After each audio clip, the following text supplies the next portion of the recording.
Hello प्यारे बच्चों। तो आज हम लोग क्लास 11th के लिए वेरी इम्पॉर्टेंट टॉपिक लेके आए हैं, डी मॉर्गन नियम। इसको हम ऑलरेडी बता चुके हैं आप लोग को। ये 4 फार्मूले होते हैं डी मॉर्गन नियम के अंतर्गत। इनका आज हमें प्रूफ बताना था। हमने पिछले लेक्चर में आपसे कहा था कि इनका हम प्रूफ बताएंगे, तो आज देखिए इनका प्रूफ बताने जा रहे हैं। यहाँ पे डी मॉर्गन नियम देखिए 4 सूत्र होते हैं। शुरू के 2 सूत्र को हमने बोला था कि ये 2 समुच्चयों के लिए है। यहाँ पर देखिए ए और बी 2 समुच्चय हैं और लास्ट के 2 फार्मूले 3 समुच्चयों के लिए हैं। अगर डी मॉर्गन नियम पूछे 2 समुच्चय के लिए तो आप फर्स्ट सेकंड को बोलोगे, और अगर 3 समुच्चयों के लिए कहे तो आप थर्ड और फोर्थ बोलोगे। ठीक है। अब देखिए अब हम 1 बाय 1 प्रूफ करने जा रहे हैं। पहले हम फर्स्ट वाले को प्रूफ करने जा रहे हैं। डी मॉर्गन नियम में पहले नियम को प्रूफ करने जा रहे हैं। ज़रा बात को समझिए। वेन डायग्राम से इसको हम ऑलरेडी प्रूफ कर चुके हैं। आज हम इसको थ्योरेटिकल पोर्शन से प्रूफ करने जा रहे हैं। कहने का तात्पर्य यह है कि जब शुरुआत में हम समान समुच्चय के बारे में बता रहे थे तो आपको याद हो वहाँ पे हमने बताया था कि 2 समुच्चय समान कब होते हैं, यानी 2 समुच्चयों की इक्वलिटी का क्या मतलब होता है। वहाँ पे हमने आपसे बताया था कि यदि एक समुच्चय ए है, एक समुच्चय बी है, तो ए बराबर बी तभी होता है जब ए के सारे अवयव बी में हो और बी के सारे अवयव ए में हो। अर्थात ए सबसेट हो बी का और बी सबसेट हो ए का। जब ए के सारे अवयव बी में हो जाएंगे तो ए सबसेट बी हो जाता है, और जब बी के सारे अवयव ए में हो जाता है तो बी सबसेट ए हो जाता है। एक एक परिभाषा अगर याद होगी बच्चों आप लोगों को तो कोई दिक्कत नहीं होगी। हमने शुरू में बता दिया था कि आपको छोटी छोटी डिफिनेशन आपको हम बताना चाहते हैं कि अभी तक जितना भी हम सेट थ्योरी में आपको बताए उसमें अधिकांश सिर्फ डिफिनेशन थे। अभी तक उनका मतलब हम समझा रहे थे, लेकिन अब जो सवाल बनते हैं मेन सवाल यहीं से बनते हैं। अगर ये जो आज बताने जा रहे हैं कि 2 समुच्चयों को बराबर कैसे करते हैं, ये अगर आपको समझ में नहीं आएगा तो ये 11th की सेट थ्योरी, इंटर क्लास की सेट थ्योरी, आगे बीएससी में, एमएससी में आपकी सेट थ्योरी कमज़ोर ही रहेगी। इसलिए समुच्चयों को बराबर कैसे करते हैं ये सेट थ्योरी का एक इम्पॉर्टेंट पोर्शन होता है जिसको आज हम शुरू करने जा रहे हैं। इसलिए वेरी केयरफुली आपको इसको समझना होगा। और थोड़ा सा हम रिपीट करें पुराने लेक्चर को। हमने कहा था कि 2 समुच्चय बराबर तभी होते हैं जब पहले में कोई एलिमेंट माने और उसको हम दूसरे में दिखा दें। अर्थात ए का कोई भी एलिमेंट हो तो वो बी में पहुंच जाए, और इसका उल्टा भी होना चाहिए कि बी का प्रत्येक एलिमेंट ए में हो, यानी बी में कोई एलिमेंट माने तो उसको हम ए में पहुंचा दें। तो यही हमारा तरीका होता है। हम क्या करते हैं कि यक्स में कोई एलिमेंट मानते हैं, माना यक्स बिलोंग्स टू ए, माना एक्स बिलोंग्स टू ए मानते हैं, और फिर अकॉर्डिंग टू क्वेश्चन जो भी क्वेश्चन में दिया होगा उसकी मदद से हम यक्स को बी में पहुंचाने का प्रयास करते हैं। ठीक है। और जब यक्स को ए में माने और यक्स से बी में पहुंच गया, और ये प्रत्येक यक्स के लिए, प्रत्येक अवयव के लिए है, तो इसका मतलब ये है कि ए सबसेट बी हो गया, यानी ए के सारे अवयव बी में हो गए। और फिर इसका उल्टा क्या करते हैं कि हम बी में एलिमेंट मानते हैं। फिर हम क्या करेंगे, बी में कोई एलिमेंट मानेंगे, बी में कोई एलिमेंट मानेंगे और उस एलिमेंट y को हम a में पहुंचाएंगे, a में पहुंचा देंगे। इसका मतलब ये हो जाएगा कि b का एलिमेंट भी a में पहुंच गया। तो इसका मतलब ये हुआ कि b also subset of a हो गया, और a सबसेट b हो, b सबसेट a हो, अर्थात a के सारे एलिमेंट b में हो गए, b के सारे एलिमेंट a में हो गए, तो इसको मिला के हम a बराबर b कह देते हैं। ये हमारा एक आउटलुक हो गया है कि कभी भी 2 समुच्चयों को बराबर सिद्ध करने का ये हमारा प्रोसेस होगा। जैसे यहाँ पर सिद्ध करना है कि दिस इक्वल टू दिस, तो इसका मतलब ये है कि हम यहाँ पे एलिमेंट मानेंगे और उस एलिमेंट को वहाँ पहुँचा देंगे, और फिर इसका रिवर्स वहाँ पे एलिमेंट मान के यहाँ पहुँचा देंगे। आज इस तरह का पहला सवाल हम आपको बता रहे हैं, इसलिए वेरी केयरफुली इसको समझिएगा। आगे आपको बहुत ही आसानी इसमें हो जाएगी। ठीक है। तो देखिए क्या करते हैं, हम शुरुआत करने जा रहे हैं। वो हमारा एक तरह से हमने आपको रफली आइडिया बता दिया है कि बाएं तरफ वाले में एलिमेंट मानिए दाएं वाले में पहुंचाइए, और दाएं वाले में मानिए बाएं वाले में पहुंचाइए। अगर ये दोनों प्रोसेस हो जाता है तो हम कहते हैं कि वो दोनों सेट बराबर हो गए। ठीक है। तो देखिए क्या करना है इसमें। माना x belongs to A union B का कॉम्प्लीमेंट। और ये जो यक्स लिखा है ध्यान दीजिए, ये यक्स फॉर एवरी यक्स के लिए है, फॉर एवरी यक्स, यानी इसका प्रत्येक एलिमेंट, कोई पर्टिकुलर एलिमेंट की बात नहीं हो रही है, इस सेट के प्रत्येक एलिमेंट की बात हो रही है। यानी इसका कोई भी एलिमेंट हम ले रहे हैं यक्स, अभी देखना ये यक्स इसमें पहुंच जाएगा। कैसे? जो भी इसमें आप देख रहे हैं यूनियन, कॉम्प्लीमेंट जो भी देख रहे हैं उनकी मदद से, ठीक है। तो कोई ये यक्स, कोई बात समझिएगा, ये यक्स कोई एक एलिमेंट नहीं है, यक्स इस सेट के प्रत्येक एलिमेंट के लिए है, ठीक है, कोई भी एलिमेंट। अब देखिए हम क्या कहना चाहते हैं, देखिए यहाँ पे आपको यूनियन और कॉम्प्लीमेंट दो ऑपरेशन दिख रहे हैं। तो अभी आपको इसमें ये देखना है कि जब दो ऑपरेशन आपको दिख रहा है तो पहले हम किस ऑपरेशन को तोड़ें, पहले यूनियन को तोड़ें कि पहले कॉम्प्लीमेंट को, यानी पहले किसकी परिभाषा लगाएं। यहाँ पे कन्फ्यूजन होता है कि पहले हम यूनियन की परिभाषा लगाएं कि कॉम्प्लीमेंट की। तो इसका ट्रिक ये होता है, आप देख के बताइए यूनियन से आप पूरा पढ़ पाएंगे कि कॉम्प्लीमेंट से। अगर हम पूछें आपसे कि यूनियन किसके बीच में है तो आप बताओगे ए और बी के बीच में है, यानी कॉम्प्लीमेंट आप बोल ही नहीं पाए। अगर हम पूछे कि यूनियन किसके बीच में है तो आप कहोगे ए और बी के बीच में, इसका मतलब कॉम्प्लीमेंट का जिक्र नहीं हुआ। लेकिन अब अगर हम पूछें कि कॉम्प्लीमेंट किस पर लगा है तो आप कहोगे ए यूनियन बी पर लगा है। तो कॉम्प्लीमेंट बोलने से पूरा सवाल बना कि यूनियन बोलने से? आप कहोगे कॉम्प्लीमेंट बोलने से। अगर आप इसको अंग्रेजी में पढ़ो, इतना अंग्रेजी में पढ़ो तो क्या पढ़ोगे? Complement of A union B. तो बताइए पहले कॉम्प्लीमेंट आया कि यूनियन? इंग्लिश वर्जन में बोलोगे तो पहले कॉम्प्लीमेंट आया। अगर आप इंग्लिश से बोल के चेक कर लीजिए, complement of A union B, इसका मतलब कॉम्प्लीमेंट पहले आया तो आप कॉम्प्लीमेंट की परिभाषा लगाओगे। एक तरीका ये पहचानने का हुआ कि यूनियन लगाएं कि कॉम्प्लीमेंट लगाएं। और दूसरा जो हमने बताया, जिस ऑपरेशन से पूरा सवाल बन जाए पहले उसको आप तोड़ते हो। आप यूनियन बोलोगे तो कॉम्प्लीमेंट नहीं बोल पाओगे, सिर्फ कहोगे कि ए और बी के बीच में यूनियन है, कॉम्प्लीमेंट बोल ही नहीं पाओगे। और अगर कॉम्प्लीमेंट बोलोगे तो कहोगे कि ए यूनियन बी पर कॉम्प्लीमेंट लगा है, यानी कॉम्प्लीमेंट से ही पूरा सवाल बन रहा है। तो हम पहले कॉम्प्लीमेंट की परिभाषा लगाएंगे। अब आपको याद होना चाहिए कॉम्प्लीमेंट की परिभाषा। ये अब बात अगर आपको याद होगी कि अगर यक्स कोई एलिमेंट ए डैश में है तो इसका क्या मतलब बताए थे? यक्स अगर ए डैश में है तो इसका मतलब यक्स नहीं होगा ए में। याद करिए पूरक समुच्चय की परिभाषा से, हमने उसमें बोला था कि जितना हम ये लिखवा रहे हैं कि किसी होने का क्या मतलब होता है, ना होने का क्या मतलब होता है, अगर ये आपको याद रहेगा तो प्रूफ करने के दौरान नो प्रॉब्लम। तो इसलिए उन सबको याद कर लीजिएगा। अब ज़रा देखें तो यक्स ए यूनियन बी के कॉम्प्लीमेंट में है, और जब यक्स किसी के कॉम्प्लीमेंट में है तो इसका मतलब यक्स नहीं होगा उसमें, यक्स ए यूनियन बी में नहीं होगा। भाई अगर ए यूनियन बी के कॉम्प्लीमेंट में है तो ए यूनियन बी में कहाँ होगा? देखिए ना, वहाँ पर अगर ए के कॉम्प्लीमेंट में है तो ए में नहीं है, तो अगर इसके कॉम्प्लीमेंट में है तो इसमें नहीं होगा। ठीक, अब देखिए, अब यहाँ पे ये लाइन कहाँ से आई? ये लाइन आई कॉम्प्लीमेंट की परिभाषा से, यानी पूरक की परिभाषा से, पूरक की परिभाषा से। अब लगाना है परिभाषा यूनियन की।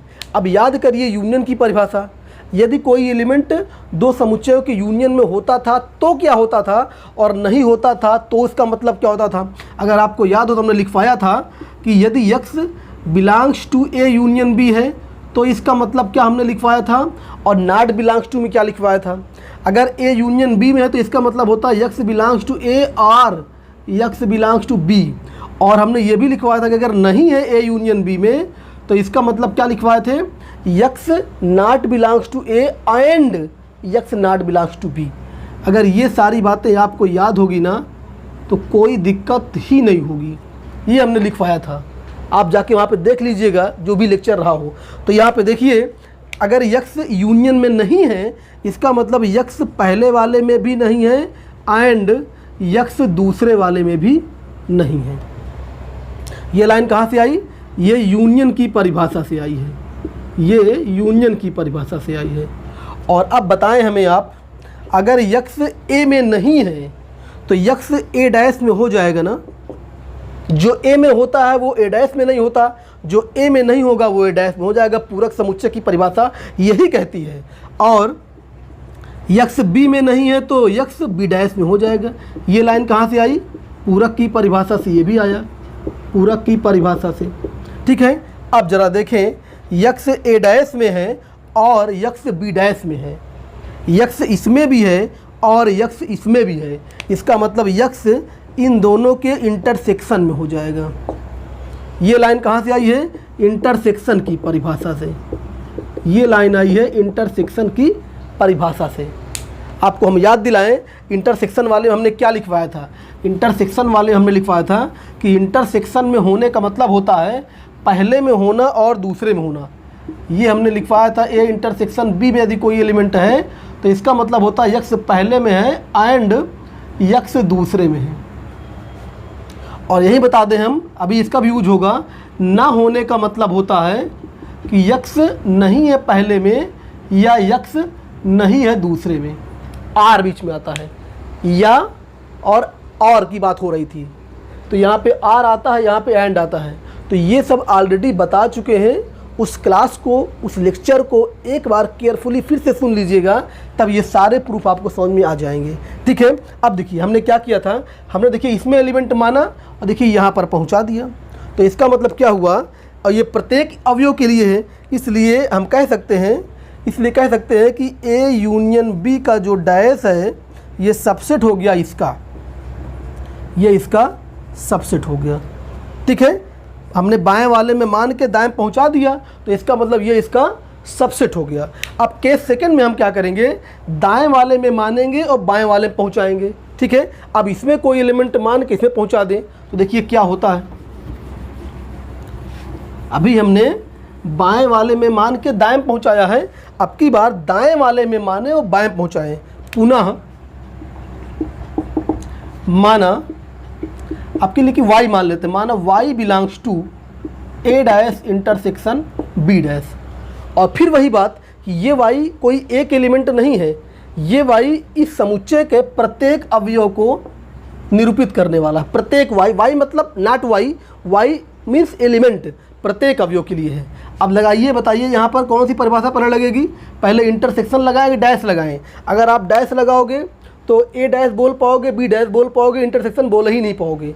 लेकिन अगर इंटरसेक्शन बोलोगे तो कहोगे ए डैश और बी डैश के बीच में इंटरसेक्शन है। इसका मतलब इंटरसेक्शन बोलने से पूरा सवाल बन जा रहा है। तो इसका मतलब आपको इंटरसेक्शन की परिभाषा लगाना होगा। तो इसको आप लिख सकते हो कि y belongs to A dash and y belongs to B dash. कारण क्या लिखोगे सामने? इंटरसेक्शन की परिभाषा से, ठीक है। अब देखिए y यदि ए डैश में है तो इसका मतलब y ए में नहीं होगा। ए डैश और ए दोनों विरोधाभास होते हैं। अगर ए में होगा तो ए डैश में नहीं होगा, ए डैश में नहीं होगा तो ए में होगा, ठीक है। अब देखिए y बी डैश में है, इसका मतलब y नहीं होगा बी में, ठीक है। अब देखिए y ए में भी नहीं है, y बी में भी नहीं है, y ना ए में है ना बी में है, तो इसका मतलब y नहीं होगा ए यूनियन बी में। ये परिभाषा है ए यूनियन बी की, देख लीजिएगा। ए यूनियन बी में होने का मतलब होता है पहले में होना या दूसरे में होना, और ना होने का मतलब होता है पहले में ना होना और दूसरे में ना होना। तो वही तो लिखा है, y नहीं है पहले में और y नहीं है दूसरे में, इसका मतलब y नहीं है ए यूनियन बी में। ये ए यूनियन बी की परिभाषा थी, हमने वहाँ पे दो बातें लिखवाया था। अब बताएं कि अगर y ए यूनियन बी में नहीं है तो इसका मतलब इसके कॉम्प्लीमेंट में हो जाएगा, कॉम्प्लीमेंट में हो जाएगा। ए में नहीं है तो ए डैश में हो जाएगा, तो अगर इसमें नहीं है तो इसे कॉम्प्लीमेंट में हो जाएगा। इसका कारण क्या है? इसका कारण है पूरक की परिभाषा, इसका कारण है यूनियन की परिभाषा, इसका कारण है पूरक की परिभाषा। सबका कारण आप सामने लिख सकते हो, ठीक है। अब देखिए हमने दाएं वाले में मान के बाएं पहुंचा दिया, तो इससे क्या निष्कर्ष निकला? इसलिए वी कैन से कि ये A dash intersection B dash subset of this A union B के डैश। इसमें मान के इसमें पहुंचा दिया तो मतलब ये सबसेट हो गया। और अब जरा देखें, इसको अगर हम फर्स्ट बोलें, इसको फर्स्ट बोलें और इसको सेकंड बोलें, इसको सेकंड, तो फ्रॉम फर्स्ट एंड सेकंड ये इसका सबसेट है और यहाँ पे ये इसका सबसेट है, यानी एक दूसरे के सबसेट हो गए। तो हम कह सकते हैं हम कह सकते हैं कि ये दोनों बराबर है। लिख सकते हैं फ्रॉम फर्स्ट एंड सेकेंड, तो A union B dash equal to A dash intersection B dash, ये प्रूफ हो गया। ठीक है, ये प्रूफ हो गया। कोई दिक्कत किसी को? तो ये एक हमने पहला सवाल लिया आपको सिद्ध करने का तरीका बताने का। ऐसे भी और सवाल देखेंगे तो और क्लियर होगा। अच्छा, एक बात यहाँ पे महत्वपूर्ण ये बताना चाहते हैं, जैसे यहाँ पे आपने फर्स्ट केस में क्या लिया था कि आपका सवाल ये था ए यूनियन बी का डैश इक्वल टू प्रूफ करना था ए डैश इंटरसेक्शन बी डैश, ये आपका सवाल था। तो आपने क्या किया था, इसमें एलिमेंट माना, इसमें पहुँचाया। ये देखिए, ये हमने किया। और फिर केस सेकंड में क्या किया कि इसमें मान के इसमें पहुँचा दिया। अब ज़रा हम देखें, अगर एक एक लाइन इसको अगर देखें, वहाँ पे जो हम ऊपर से नीचे गए हैं, अगर वही सेम टू सेम लाइन नीचे से ऊपर यहाँ पे मिल रहा है तो उसको हमें अलग से करने की आवश्यकता नहीं होती। जैसे यहाँ पे ज़रा देखें, यहाँ पे क्या लिखा है, x belongs to A dash intersection B dash. यहाँ पे देखिए लिखा y belongs to A dash intersection B dash, और उसके बाद देखिए एंड है, ये देखिए एंड है ए डैश बी डैश, और उसके बाद देखिए not belongs to A, not belongs to B, not belongs to A union B, देखिए सेम टू सेम, और उसके बाद देखिए ए यूनियन बी का डैश। ये मतलब अगर हम इसके यहाँ से शुरू करें तो एक एक स्टेप ऊपर बढ़ते जाएं तो वही सेम टू सेम लिखा है। कहने का तात्पर्य ये है कि जो काम वहाँ पर ऊपर से नीचे जाने में मिल रहा है ना, वही काम यहाँ पर नीचे से ऊपर जाने में मिल रहा है। तो यदि ऐसा है तो आप उसको अलग से ना करें, सिर्फ ये एरो पलट दें ऐसे, तो भी काम हो जाता है। आप उसको अलग से ना दिखाएं। अगर सेम टू सेम वही है कि जो वहाँ पर ऊपर से नीचे जाने मिल रहा है, वही यहाँ पर नीचे से ऊपर एक एक लाइन मैच कर रही है, तो इसका मतलब उसको आप अलग से ना भी दिखाएं, तो बस एरो पलट दीजिए, तो दोनों केस इकट्ठा हो जाते हैं। अगले सवाल में देखिए इसका तरीका बताने जा रहे हैं, जो हम कह रहे हैं जिसको अगले सवाल में दिखा रहे हैं। क्या कहना चाह रहे हैं हम? कभी कभी क्या होता है कि दोनों करने की आवश्यकता नहीं होती, एक ही सवाल में आप कर सकते हैं। देखिए दूसरा सवाल हमारा ये था, ए इंटरसेक्शन बी का डैश इक्वल टू प्रूफ करना था ए डैश यूनियन बी डैश। देखिए इस सवाल में हम दिखाते हैं, हम मान लेते हैं, माना x belongs to A intersection B dash, और ये फॉर एवरी x के लिए है, प्रत्येक अवयव के लिए है। अब देखिए पहले आप परिभाषा लगाइए डैश की, तो x यदि ए इंटरसेक्शन बी के डैश में है तो इसका मतलब x नहीं होगा ए इंटरसेक्शन बी में। अगर पूरक में है तो उसमें नहीं होगा। अब देखिए x यदि इंटरसेक्शन में नहीं है, ए इंटरसेक्शन बी में नहीं है, तो याद करिए इंटरसेक्शन की परिभाषा, x नहीं होगा ए में या x नहीं होगा बी में। ये इंटरसेक्शन की परिभाषा है। इंटरसेक्शन में होने का मतलब होता है कि ए में होगा और बी में होगा, और ना होने की परिभाषा है कि ए में नहीं होगा या बी में नहीं होगा। ये इंटरसेक्शन की परिभाषा लिख देंगे, इंटरसेक्शन की परिभाषा। ठीक है, तो उन सब परिभाषाओं को आपको याद करना ही पड़ेगा। अब देखिए यहाँ पर क्या है कि x ए में नहीं है, तो इसका मतलब x ए डैश में हो जाएगा। x बी में नहीं है, इसका मतलब x बी डैश में हो जाएगा। कहाँ से? कॉम्प्लीमेंट की डिफिनेशन से। अब देखिए x ए डैश में है या x बी डैश में है, तो इसका मतलब होगा x ए डैश यूनियन बी डैश में होगा। ये कहाँ से आया? यूनियन की परिभाषा से। आप यूनियन में जानते हैं कि पहले में हो या दूसरे में हो तो यूनियन में हो जाता है। हमने पूरी परिभाषा लिखवाया था, आपको याद हो तो। अब देखिए, अब इससे अगर हम देखिए इसमें हमने मान के इसमें ला दिया। अब अगर इसको वापस जाना चाहे, पहले ये लिखें, तो इसके बाद इसको तोड़ेंगे यूनियन को। देखिए यूनियन से आर आ जाएगा, x belongs to A dash or x belongs to B dash. इसके बाद हम ये लिख सकते हैं, और इसके बाद देखिए अगर x ए डैश में है तो इसका मतलब x ए में नहीं होगा, x बी डैश में है तो b में नहीं होगा। इसके बाद देखिए ये भी लिख सकते हैं। अब यहाँ पे देखिए x ए में नहीं है या x बी में नहीं है, तो इसका मतलब इंटरसेक्शन में भी नहीं होगा। इंटरसेक्शन में होने के लिए दोनों में होना जरूरी है। x not belongs to A और x not belongs to B, इसका मतलब कि वो कॉमन नहीं है, तो इसमें नहीं होगा। और इसमें इसके बाद देखिए अगर ए इंटरसेक्शन बी में नहीं है तो उसे कॉम्प्लीमेंट में हो जाएगा। इसका मतलब हम वापस जा सकते हैं, तो इसका मतलब अलग से हमें इसमें ईमान के एलिमेंट इसमें दिखाना ज़रूरी नहीं है, दोनों काम इसी में हो गए। तो इसमें फर्स्ट सेकंड की ज़रूरत नहीं है, डायरेक्ट लिख देंगे। इसलिए A intersection B dash equal to हो गया A dash union B dash, proof हो गया। ठीक है, तो ये दूसरा डिमॉर्गन ला प्रूफ हो गया। हम बार बार बोल रहे हैं कि जो हमने शुरू में डिफिनेशन लिखवाया था यूनियन की, इंटरसेक्शन की, माइनस की, सारी परिभाषा अगर आपको याद होगा, किसी में होने का मतलब क्या होता है, ना होने का क्या मतलब होता है, तभी ये आपको समझ में आएगा। ठीक है, देखिए तीसरा क्या है यहाँ पे डिमॉर्गन में, A minus B union C equal to है ए माइनस बी, एक कोष्टक में ए माइनस सी, और ये यूनियन बन जाता है इंटरसेक्शन। देखिए इसको भी हम प्रूफ करते हैं सेम तरीके से, आप इसको वेन डायग्राम से भी कर सकते हैं। लेट इसमें यक्स मान लेते हैं, x belongs to A minus B union C. अब देखिए यहाँ पे भी दो ऑपरेशन है, एक माइनस है और एक यूनियन है। बताइए पहले किसको ब्रेक किया जाए, पहले माइनस को ब्रेक करें कि यूनियन को? फिर वही बात, अगर हम पूछे आपसे कि यूनियन किसके बीच में है, तो आप कहोगे बी और सी के बीच में, ये वाला पोर्शन छूट जाएगा, पूरा सवाल नहीं बन पाएगा। अगर हम आपसे पूछे कि माइनस किसके बीच में है, तो आप कहोगे ए और बी यूनियन सी के बीच में माइनस है, तो माइनस बोलने से पूरा सवाल बन जा रहा है। इसका मतलब पहले माइनस ब्रेक करना होगा।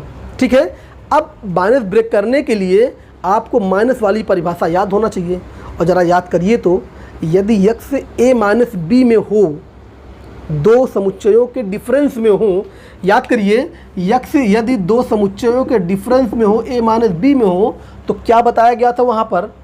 वहाँ बताया गया था कि यक्स ए में होगा एंड यक्स बी में नहीं होगा, ये बताया गया था वहाँ पर। ए माइनस बी का मतलब होता है कि ए में हो लेकिन बी में ना हो, तो ए में हो और बी में ना हो, तो ये परिभाषा वहाँ पे लिखवाया गया था। अब यही काम करना है आपको कि वहाँ पे जाके देखना है। तो देखिए x belongs to A minus something, यानी इन दोनों के माइनस में है, ये फर्स्ट सेट है, ये सेकंड सेट है, दिस माइनस दिस, तो पहले में होगा दूसरे में नहीं होगा, तो इसका मतलब कि यक्स ए में होगा एंड यक्स नहीं होगा बी यूनियन सी में। ये पहला है, ये दूसरा है, तो पहले में होगा दूसरे में नहीं होगा। ये लाइन कहाँ से आई? ये लाइन आई यहाँ पे लिख देंगे अंतर की परिभाषा से, अंतर की परिभाषा जो सामने लिखा है, अंतर की परिभाषा से आया ये लाइन। अब देखिए तो अंतर टूट गया, ब्रेक हो गया माइनस। अब हम क्या ब्रेक करें यहाँ पर? यूनियन की। अब देखिए यूनियन के लिए क्या लिखा है कि यक्स बी यूनियन सी में नहीं है, और बताइए यक्स अगर किसी के यूनियन में नहीं था, यक्स ए यूनियन बी में नहीं होता था, याद करिए यदि x not belongs to A union B लिखा हो, तो वहाँ पे हमने क्या लिखा था? देखिए वहाँ पे हमने लिखा था कि यक्स नहीं होगा ए में एंड यक्स नहीं होगा बी में, ये हमने वहाँ पे लिखा था। तो सेम यहाँ पे लिख दीजिए आप, यहाँ पे बी यूनियन सी है तो लिख देंगे यक्स नहीं होगा बी में, x not belongs to B and x not belongs to C. कोई दिक्कत? ये ऐसा होता है। अब देखिए यहाँ पे क्या करेंगे हम, देखिए यहाँ पर भी एंड है, यहाँ पर भी एंड है, तो ये लाइन कहाँ से आई?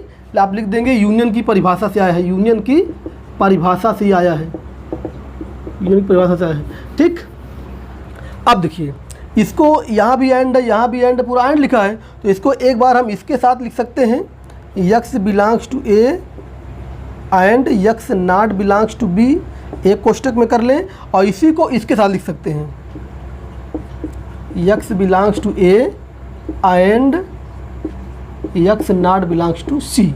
ठीक है, देखिए मान में कोई परिवर्तन भी नहीं है, यहाँ पे लिखा कि यक्स ए में है, तो पूरा सवाल पढ़ के देख लीजिए, यक्स ए में है वही इसका भाव निकलेगा, तो इसको एक साथ इसके साथ लिख दिया और इसी को एक साथ इसके साथ लिख दिया जो है। ठीक है, एक बार तो अब देखिए यक्स ए में है, यक्स बी में नहीं है, इसका मतलब है कि यक्स ए माइनस बी में है, माइनस की परिभाषा से, पहले में हो दूसरे में ना हो, तो इसका मतलब उसके अंतर में है। और यहाँ पर जब देखिए यक्स ए में है सी में नहीं है, इसका मतलब कि यक्स कहाँ है? ए माइनस सी में है। यहाँ पर देखिए पहले में है दूसरे में नहीं है, इसका मतलब ए माइनस सी में है। अब देखिए ना कि यक्स ए माइनस बी में है और यक्स ए माइनस सी में है, यानी यक्स इसमें भी है यक्स इसमें भी है, तो इसका मतलब इनका कॉमन हो गया ये, तो यक्स कहाँ हो जाएगा, इनके कॉमन में, A minus B intersection A minus C में होगा। भाई यक्स अगर ए में भी है यक्स बी में है, दोनों में है, इसका मतलब कॉमन हो गया वो, तो देखिए कॉमन हो गया। ये लाइन कहाँ से आई, इंटरसेक्शन की परिभाषा से। देखिए हमने इसमें मान के इसमें पहुँचा दिया। अब देखिए इसका आप रिवर्स भी कर सकते हैं, इसके बाद आप इंटरसेक्शन को तोड़ेंगे, देखिए यहाँ पे एंड आ जाएगा, ठीक है, एंड आ जाएगा, कोई दिक्कत नहीं।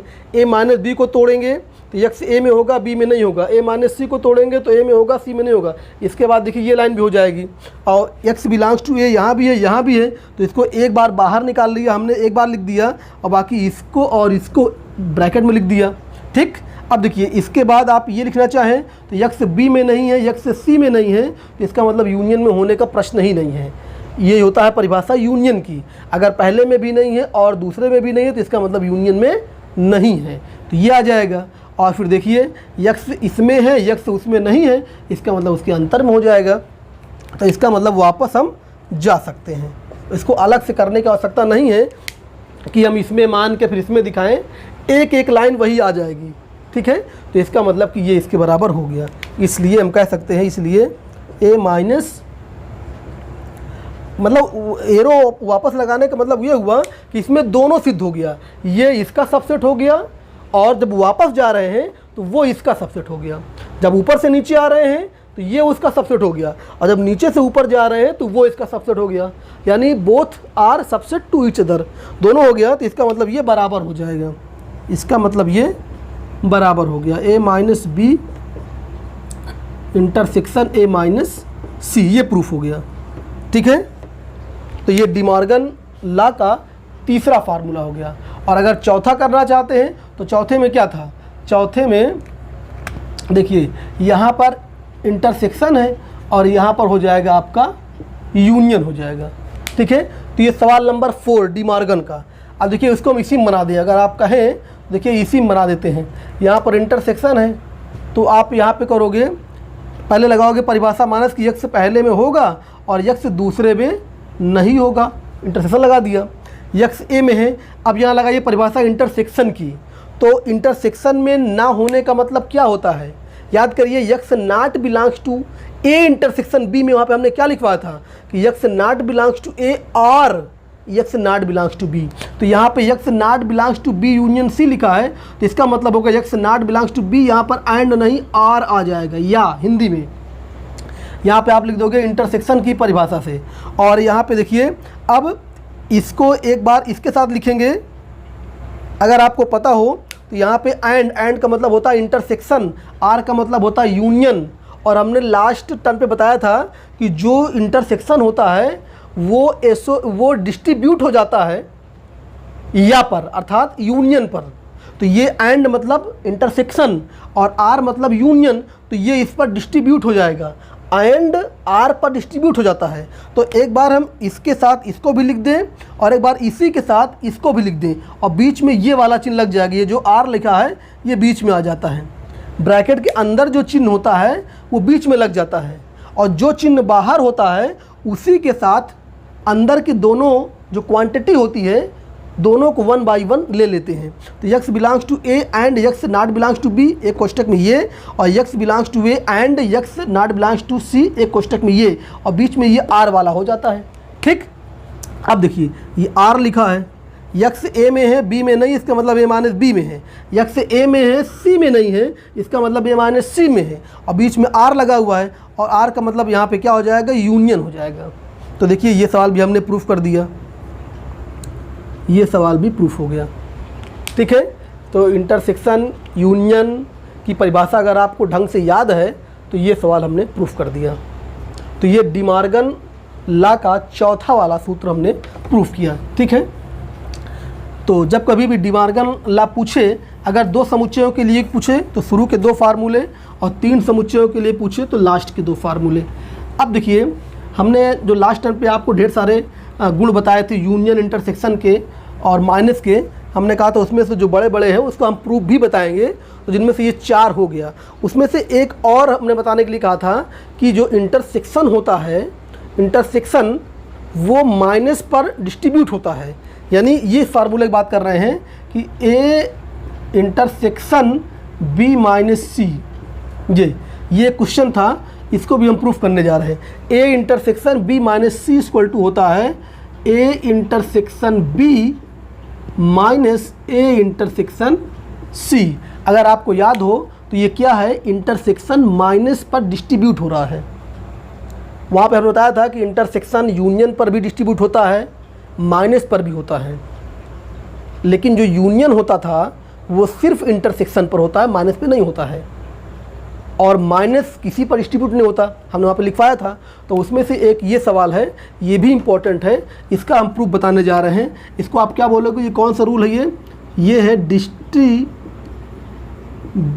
लॉ है। ये कौन किस पर है, इंटरसेक्शन माइनस पर जो है। तो इसको आप समझ सकते हैं, लेकिन प्रूफ तो वैसे ही करेंगे जैसे भी हम कर रहे थे, इसमें एलिमेंट मानेंगे उसमें पहुंचा देंगे। ठीक है, ज़रा ध्यान से देखिएगा आप जो है, लेट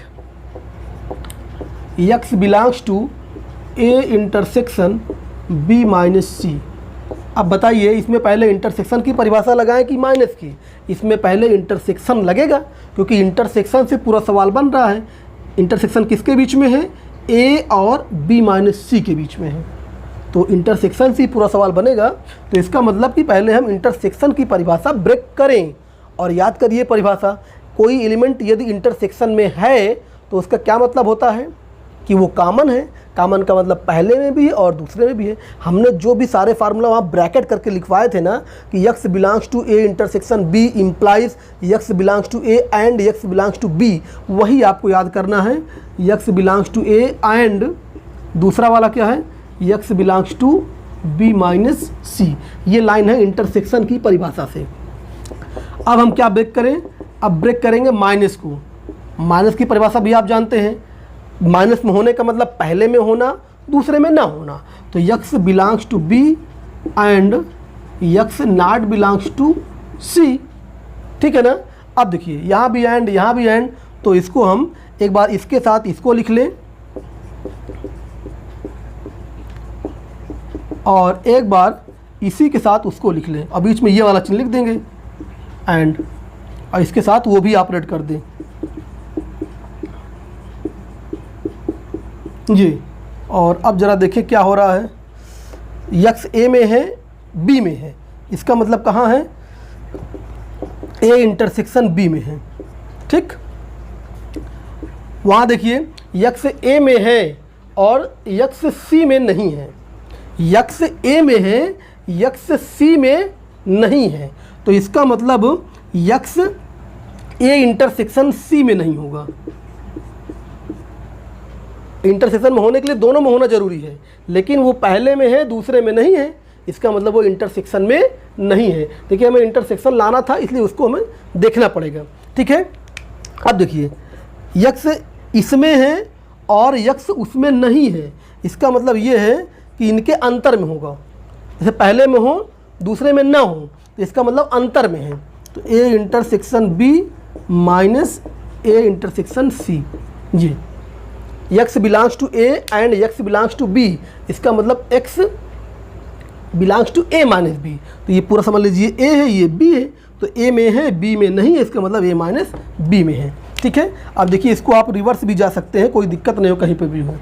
तो इसका मतलब हमने इसमें मान के इसे पहुँचा दिया, और जब नीचे से ऊपर जा रहे हैं इसका मतलब उसमें मान के इसे पहुँचा दिया। तो ये प्रूफ हो गया, ये प्रूफ हो गया। a intersection b minus C equal to a intersection b minus a intersection c, ये प्रूफ हो गया। तो यहाँ पे क्या आपने प्रूफ कर दिया कि जो इंटरसेक्शन है वो माइनस पर डिस्ट्रीब्यूट होता है, इसको हमने सिद्ध कर दिया। ठीक, अब देखिए, तो हमने आपको 5 फार्मूलों का प्रूफ बता दिया जो कि इम्पोर्टेंट है, आते हैं। अब हम आपको कुछ बेसिक बातें ज़रा बताएं।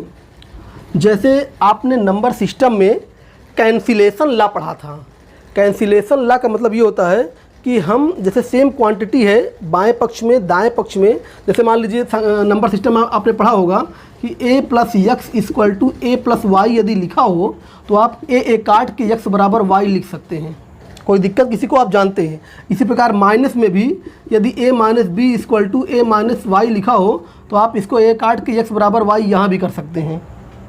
और इंटू में भी a into X equal to a into Y लिखा हो और a नॉट इक्वल टू 0 हो तो यहाँ पर x बराबर y आप यहाँ भी कर सकते हैं। यानी आप देख रहे हैं कि वहाँ पर LHS में जो इसके इधर और उधर दोनों सेम क्वांटिटी है, चाहे वो प्लस में हो या माइनस में हो या मल्टीप्लाई में हो या डिवाइड में भी हो नॉट इक्वल टू 0 कंडीशन में, तो उसको हम काट सकते हैं, कट जाता है। जो नंबर सिस्टम में आपने संक्रियाएं पढ़ा है, ऑपरेशन प्लस माइनस मल्टीप्लाई, उसको आप वहाँ पर अगर सेम क्वांटिटी दोनों साइड है तो उसको काट सकते हैं। लेकिन अभी आप यहाँ पर देखेंगे कि सेट थ्योरी में जितने ऑपरेशन आपने पढ़े हैं अभी तक, यूनियन, इंटरसेक्शन और डिफरेंस, अभी हम इन तीन की बात कर रहे हैं। सिमेट्रिक डिफरेंस को अलग से चर्चा करेंगे जो है। तो ये जो तीन ऑपरेशन हैं, यूनियन, इंटरसेक्शन और माइनस, ध्यान रखिएगा ये कैंसिलेशन लॉ का पालन नहीं करते हैं। यूनियन, इंटरसेक्शन, माइनस ये कैंसिलेशन लॉ का पालन नहीं करते हैं।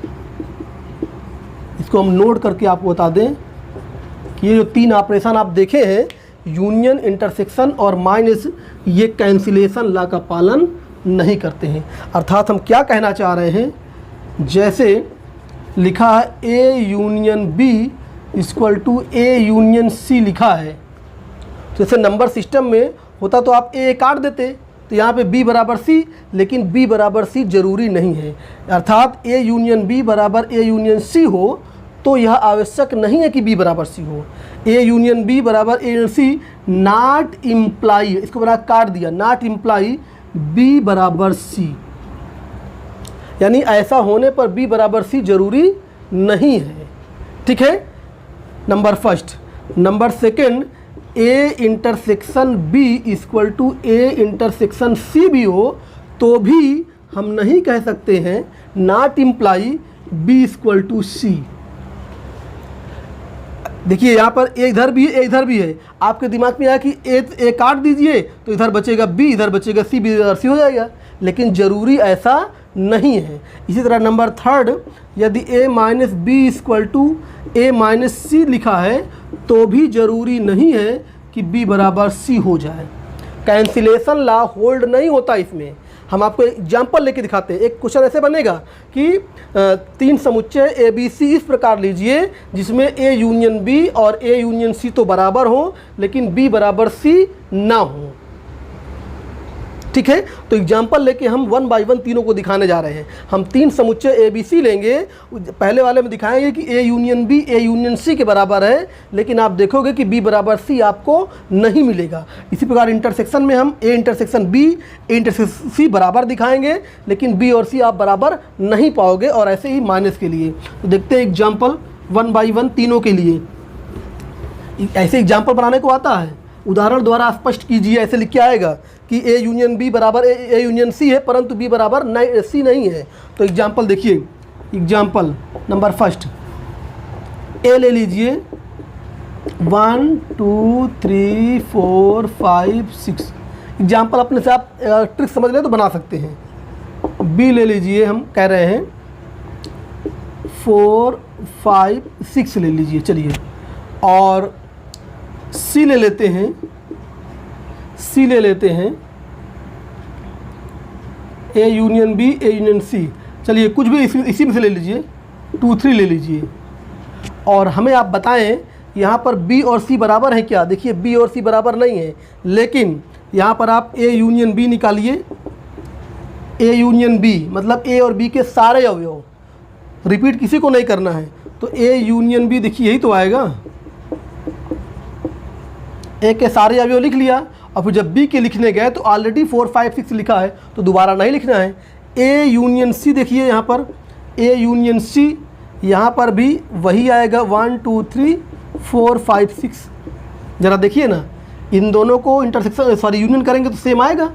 तो अब इस सवाल में आप देखिए कि यहाँ पर A union B, A union C ये दोनों देखिए बराबर हैं, लेकिन क्या B और C बराबर हैं? बराबर नहीं हैं। यहाँ आप क्या देख रहे हैं, यहाँ A यूनियन B बराबर A यूनियन C तो हैं, परंतु B not equal to C। देख लीजिए, ऐसा नहीं है कि A union B, A union C बराबर हो तो B बराबर C हो ही जाएगा। एक एग्जाम्पल से हमने आपको दिखाया कि ऐसा ज़रूरी नहीं है। तो ऐसे एग्जाम्पल आपको पूछेगा तो आपको एग्जाम्पल देना पड़ेगा। इसी प्रकार दूसरा एग्जाम्पल लें हम कि अब की बार A इंटरसेक्शन B और A इंटरसेक्शन C ये दोनों बराबर हों, और वहाँ पे आप देखेंगे कि B बराबर C नहीं आएगा। तो देखिए, हम इसी बनाने का प्रयास करें। दूसरा एग्जाम्पल आपकी हम क्या करेंगे कि इंटरसेक्शन बराबर आएगा लेकिन B बराबर C नहीं होगा। दूसरा एग्जाम्पल देखिए, आपकी हम कुछ इस प्रकार लेंगे कि A इंटरसेक्शन B निकालें तो सेम आए। जैसे देखिए, A इंटरसेक्शन B अगर हम यहाँ पर निकालें तो 4, 5, 6 आएगा, ठीक है। और A इंटरसेक्शन C अगर निकालें, A इंटरसेक्शन C, ये A लिखा है, ये B लिखा है, तो यहाँ पर आप A इंटरसेक्शन B अगर निकालेंगे आप तो कितना आएगा? 4, 5, 6 आएगा। और C ऐसा हम सेट करें कि वहाँ पर भी 4, 5, 6 आ जाए, ठीक है। तो पहले तो यहाँ पे आप 4, 5, 6 लिख लीजिए, 4, 5, 6, ठीक। और कुछ और लिख दें यहाँ पे, मान लीजिए यहाँ पे हम 7, 8 लिख दें। अब बताइए, A इंटरसेक्शन B आपने निकाला तो इन दोनों में कॉमन क्या मिला? 4, 5, 6 कॉमन मिला, 4, 5, 6। अब यहीं पे आप A इंटरसेक्शन C जरा निकालिए, तो A इंटरसेक्शन C निकालिए कॉमन, तो यहाँ पर भी तो 4, 5, 6 ही कॉमन मिलेगा। तो 4, 5, 6 देखिए यहाँ भी कॉमन मिल गया आपको। तो अगेन देखिए कि A इंटरसेक्शन B और A इंटरसेक्शन C देखिए बराबर मिला कि नहीं मिला। तो A intersection B, A intersection C बराबर है, लेकिन क्या B बराबर C है? नहीं है। देखिए, तो यहाँ पर भी वही बात हो गई, यहाँ पर A इंटरसेक्शन B बराबर A इंटरसेक्शन C है, परंतु B बराबर C है क्या? B not equal to C। तो ये इसका भी देख लीजिए, एग्जाम्पल आप देख लिए कि जो इंटरसेक्शन होता है, इंटरसेक्शन में भी कैंसिलेशन लॉ होल्ड नहीं होता है। जैसे वहाँ पर होता था कि 2 + x बराबर 2 + y, तो 2 आप काट देते थे। यहाँ पर आप a काट नहीं सकते कि a काट दे B बराबर C बोल दें। वहाँ पर होता था, नंबर सिस्टम में कैंसिलेशन लॉ होल्ड होता था, लेकिन यहाँ पर ना तो यूनियन कैंसिलेशन लॉ होल्ड करती है और ना ही इंटरसेक्शन। और अब हम आपको दिखा दें कि माइनस भी कैंसिलेशन लॉ होल्ड नहीं करती। तीसरा एग्जाम्पल लेके हम आपको दिखाएं कि जो माइनस होता है वो भी कैंसिलेशन लॉ होल्ड नहीं करती। अब देखिए, इसी सवाल में हम आप बनाने का प्रयास करेंगे हम। जैसे ये A B हम ले लिए, अब यहाँ पर A माइनस B देखिए कितना आएगा? A माइनस B आएगा कि A के वो एलिमेंट लिखिए जो B में ना हो। तो 4, 5, 6 को छोड़ के 1, 2, 3 लिख दें, ठीक है। अब देखिए, हम C को कुछ ऐसा सेट करेंगे, C को कि A माइनस C जब आप निकालेंगे ना तो वहाँ पर भी 1, 2, 3 ही मिलेगा, लेकिन C B से अलग होगा। देखिए कैसे, अगर हम यहाँ पर C के स्थान पर लिख दें, C के स्थान पे 4, 5, 6 तो लिख ही दें, एक एलिमेंट अपने से बढ़ा दें। अब देखिए, आप यहाँ पे A माइनस C निकालिए, तो A के वो एलिमेंट लिखेंगे जो C में ना हो। तो 1, 2, 3 लिख पाएंगे क्योंकि वो C में नहीं है, लेकिन 4, 5, 6 नहीं लिख पाएंगे क्योंकि वो उसमें दिख रहा है। अब यहाँ फिर आप देख सकते हैं, फिर यहाँ पे देख सकते हैं कि यहाँ पर A minus B equal to A minus C तो है, परंतु क्या B बराबर C है? परंतु B बराबर C नहीं है। तो इस तरह से हमने आपको वेरी इंपॉर्टेंट रिजल्ट बताया कि यूनियन, इंटरसेक्शन और डिफरेंस कैंसिलेशन लॉ का पालन नहीं करते हैं। आप भ्रम में मत रहिएगा, जैसे नंबर सिस्टम में होता है वैसे यहाँ पर भी कैंसिलेशन लॉ का पालन होगा, यहाँ पर नहीं होता है, ठीक है। अब देखिए, और जब कैंसिलेशन लॉ का पालन नहीं होता तो एग्जाम्पल पूछता है, तो आप एग्जाम्पल बनाना सीख लीजिएगा बस। अब एक हम क्वेश्चन और लेने जा रहे हैं। कैसे पूछता है? एक एग्जाम्पल ये पूछता है कि ABC 3 समुच्चय इस प्रकार लीजिए। क्वेश्चन क्या पूछेगा कि ABC 3 समुच्चय इस प्रकार लीजिए कि ए इंटरसेक्शन बी निकालें तो नॉट इक्वल टू 5 हो, बी इंटरसेक्शन सी निकालें तो ये भी नॉट इक्वल टू 5 हो, ए इंटरसेक्शन सी निकालें तो ये भी नॉट इक्वल टू 5 हो, परंतु जब A intersection B intersection C निकाले तो ये 5 हो जाए। ऐसा एग्जाम्पल कहीं कोई पूछता है तो ज़रा इसको सलूशन देखिए। हम ए बी सी 3 समुच्चय ऐसे लेंगे कि 2 का अगर इंटरसेक्शन निकालेंगे तो कुछ ना कुछ मिलेगा, मतलब वो नॉट इक्वल टू 5 होगा, मतलब वो 5 के बराबर नहीं होगा, मतलब वो खाली नहीं होगा। लेकिन जब तीनों का इकट्ठा इंटरसेक्शन निकालेंगे तो कुछ न कुछ हमें कुछ नहीं मिलेगा। जब 2 का निकालेंगे तो मिलेगा, और जब तीनों का इकट्ठा निकालेंगे तो नहीं मिलेगा। तो आप इसको खुद बनाने का प्रयास करिए। देखिए ए बराबर, मान लीजिए हमने ये ले लिया ए बराबर। अब देखिए बी बराबर लेते हैं, कुछ ऐसा लें कि ए और बी में कॉमन मिलना चाहिए, नॉट इक्वल टू 5। तो हम बी बराबर ले लेते हैं 6 7 8 ले लेते हैं, ठीक है, 6 7 8 ले लेते हैं। और जब सी निकालें तो सी में ऐसा होना चाहिए कि ए के साथ भी कॉमन मिले, बी के साथ भी कॉमन मिले, लेकिन ऐसा ना हो कि वो एलिमेंट तीनों में है, तीनों में नहीं होना चाहिए, ठीक है। तो हम क्या कर लेते हैं, इसको 8 ऐसे कर लेते हैं, इधर 4 लिख लें 4 और 8 लिख दें और 9 लिख दें। अब देखिए ए और बी में आप कॉमन निकालेंगे तो ए और बी में देखिए आपको 6 7 कॉमन मिल रहे हैं। आप चेक कर लीजिए, इधर ए इंटरसेक्शन बी अगर निकालिए तो खाली नहीं जाएगा, नॉट इक्वल टू 5, 6 7 कॉमन मिल जाएगा आपको, 6 7 कॉमन मिल जाएगा। और अगर बी इंटरसेक्शन सी कॉमन निकालें, बी इंटरसेक्शन सी, देखिए इसमें 8 कॉमन मिल जाएगा आपको, 8 कॉमन मिल जाएगा। और जब ए इंटरसेक्शन सी कॉमन निकालेंगे, ए और सी, देखिए आपको 4 कॉमन मिल जाएगा, सिर्फ 4 कॉमन मिलेगा ना, 4। अब देखिए ये तीनों खाली नहीं गए, लेकिन परंतु A intersection B intersection C निकालिए, अर्थात ऐसा एलिमेंट बताइए जो तीनों में हो। देखिए यहाँ पे देखिए 4 8 9, तो 4 इसमें है, 4 इसमें है, लेकिन यहाँ पे नहीं पा रहे हो आप। 8 इसमें है, 8 इसमें है, लेकिन यहाँ नहीं पा रहे हो। 9 इसमें है, 9 किसी में नहीं है। इसका मतलब ऐसा कोई एलिमेंट नहीं है जो तीनों में है, तो इसका मतलब ये 5 के बराबर आ गया। तो एग्जाम्पल आप जहाँ 2-3 बार बनाओगे अपने आप सेट ऐसा एग्जाम्पल लो कि इन दोनों में कॉमन मिल जाए, इन दोनों में कॉमन मिल जाए, इन दोनों मिल जाए, लेकिन तीनों में एलिमेंट कॉमन नहीं मिलना चाहिए। तो एग्जाम्पल 2-3 बार जब आप बनाओगे ना तो खुद ही हाथ सेट हो जाएगा, एग्जाम्पल बना सकते हो। तो ये सवाल आते हैं एग्जाम में, ठीक है। ये हो गया। अब हम कुछ बेसिक बातें और आपको बताएं, नोट करके लिखवा दें हम। देखिए नोट करके बताएं, वेरी इंपॉर्टेंट फैक्ट, यदि ए सबसेट बी हो, ए बी का सबसेट हो, तो 2 बातें very important, A union B क्या होगा, और नंबर 2 ए इंटरसेक्शन बी क्या होगा। वेरी इंपॉर्टेंट रिजल्ट, यदि ए बी का सबसेट हो तो ए यूनियन बी किसके बराबर होगा और ए इंटरसेक्शन बी किसके बराबर होगा। हम बताने जा रहे हैं, इसको आप एज ए फार्मूला याद कर लीजिएगा, और इसका हम कॉन्सेप्ट भी बता देंगे।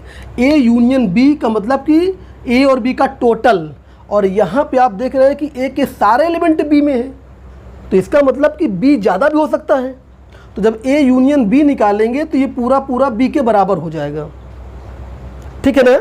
और ए इंटरसेक्शन बी निकालेंगे तो वो ए छोटा वाला, इन दोनों में छोटा कौन है, इन दोनों में छोटा ए है, बड़ा कौन है, बी है, एक समझने के लिए। तो जब इंटरसेक्शन निकालेंगे तो छोटा वाला, यूनियन निकालेंगे तो बड़ा वाला। ए सबसेट बी का मतलब होता है कि ए के सारे एलिमेंट बी में है, ये ए होगा तो बी बाहर वाला होगा, ए के सारे एलिमेंट बी में है। तो बताइए आप, जब ए इंटरसेक्शन बी आप ए यूनियन बी निकालेंगे तो ये ए और बी के पूरे एलिमेंट, तो ये बी के अंदर ही तो है, तो ये पूरा बी के बराबर ही होगा। और इंटरसेक्शन निकालेंगे तो ये पूरा ए में तो है ही है, लेकिन बी के अंदर भी है, तो कॉमन भी है। तो इस बात को आप याद रखिएगा कि A union B, A intersection B कब किसके बराबर होता है। अगर A सबसेट B है तो इसका मतलब अपना समझने के लिए कि A यहाँ पर छोटा है, B बड़ा है, तो इंटरसेक्शन छोटे के बराबर होगा और यूनियन बड़े के बराबर हो जाएगा। ठीक है, तो इसी फार्मूले के आधार पर दो सूत्र और बनेंगे, दो सूत्र बनेंगे। एक होगा A union A intersection B किसके बराबर होगा, और A intersection A union B किसके बराबर होगा। ये इसी जो ऊपर हमने बताया इसी आधार पे ये भी मिल जाएगा। और हम कहते हैं कि ये दोनों A के बराबर होगा। A union A intersection B और A intersection A union B, ये दोनों सेम होते हैं अकॉर्डिंग टू ये जो हमने बताया उसके अकॉर्डिंग। कैसे ज़रा समझिए, आप देखिए ये A है, ये B है ना, A B, और ये होता है इंटरसेक्शन, और यूनियन होता है पूरा यूनियन। तो यहाँ पर आप देखिए कि A जो होता है वो A यूनियन B का सबसेट है कि नहीं। A यूनियन B के अंदर ही तो है, क्या A का प्रत्येक एलिमेंट यूनियन में नहीं होगा। यूनियन का मतलब होता है टोटल, तो A subset A union B होता है कि नहीं होता है। A यूनियन B का सबसेट A होता है। और हमने अभी क्या बताया था कि अगर सबसेट है तो यूनियन ज़्यादा वाले के बराबर होता है, ज़्यादा वाले के बराबर होता है। तो यहाँ पे देखिए ये सॉरी इंटरसेक्शन है, ये वाला यूनियन है। तो A और ये दोनों एक इसका सबसेट है, A सबसेट है A यूनियन B का। तो जब सबसेट है तो इंटरसेक्शन हमने क्या कहा था कि छोटा वाला लेते हैं। तो इन दोनों में छोटा कौन है बताइए, A है, तो देखिए A के बराबर हो गया। इसी प्रकार A इंटरसेक्शन B की बात करें हम, तो ये जो A इंटरसेक्शन B है, ये A इंटरसेक्शन B A के अंदर है कि नहीं है। तो A intersection B subset of A कह सकते हैं कि नहीं कह सकते हम। A इंटरसेक्शन B A के अंदर है, आप देख सकते हैं ये A इंटरसेक्शन B कॉमन भाग पूरा A के अंदर है। तो A intersection B subset of A, तो इन दोनों में बताइए कौन बड़ा है। अगर आप समझे तो इन दोनों में A बड़ा है ना, और ये छोटा है। तो हमने क्या कहा था कि यूनियन में बड़ा वाला लिखते हैं, यूनियन में बड़ा वाला। तो इन दोनों में कौन बड़ा है, A बड़ा है, वही देखिए हमने A लिख दिया है। तो आप यहाँ पे दो लॉजिक यूज करिए, A सबसेट होता है A यूनियन B का, और A इंटरसेक्शन B सबसेट होता है A का। B का भी है वो अलग बात है, लेकिन A इंटरसेक्शन B A के अंदर है तो A का सबसेट है। तो जब यूनियन हम लेंगे तो ज़्यादा वाला लिखेंगे। इन दोनों में ज़्यादा कौन है, A इंटरसेक्शन B, और A में ज़्यादा A होता है तो A हो जाएगा। और इंटरसेक्शन में छोटा वाला लेते हैं, तो इन दोनों में छोटा कौन है, A यूनियन B, और A में छोटा कौन है A, तो हमने A लिख दिया जो है। तो आप इन दोनों को भी याद रखिएगा एज ए फार्मूला। और फिलहाल जो मेन कॉन्सेप्ट है आप इसको ज़रूर याद रखिएगा, ठीक है, कि अगर A सबसेट B है तो यूनियन किसके बराबर होगा, ज़्यादा वाले के, इंटरसेक्शन किसके बराबर होगा, छोटे वाले के। तो यहाँ पे आज हमने आपको कुछ मेन बेसिक बातें बताया, ठीक है। और ये जो हमने आज क्लास लिया है ये 11th 12th के लिए तो है ही है इम्पोर्टेंट जो है, लेकिन ये कंपटीशन लेवल पे ये बहुत ज़्यादा इम्पोर्टेंट है, ठीक है। धन्यवाद।